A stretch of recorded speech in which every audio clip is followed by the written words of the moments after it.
È l'astensione che in Sardegna ha raggiunto il 37,11%, il dato che ha caratterizzato questa tornata elettorale amministrativa, che ha visto in tutta Italia andare al voto 761 comuni, 38 dei quali nell'isola. Nella precedente tornata amministrativa i sardi al voto erano stati il 68,86%. In attesa di un'analisi dell'esito delle elezioni dal punto di vista politico, anche se i primi dati confermano un buon risultato del centrodestra, una tenuta del centrosinistra e un calo del Movimento 5 Stelle, questo è l'esito del voto in Sardegna.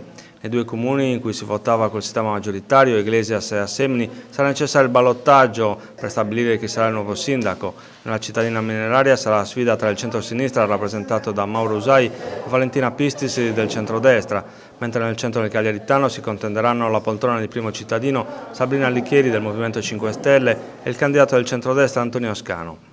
In provincia di Nuoro, a Macommercio è stata la conferma di Antonio Onorato Succu, a Galtellì di Giovanni Santoporcu, a Budoni di Giuseppe Porcheddu.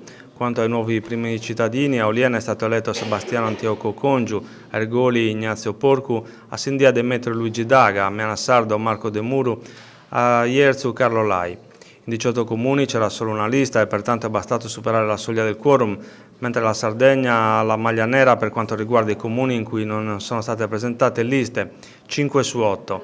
In particolare a Sarule, Austis, Magomadas, Ortueri e Putifigari la Giunta regionale ha nominato un commissario in attesa che si proceda all'indizione di nuove elezioni.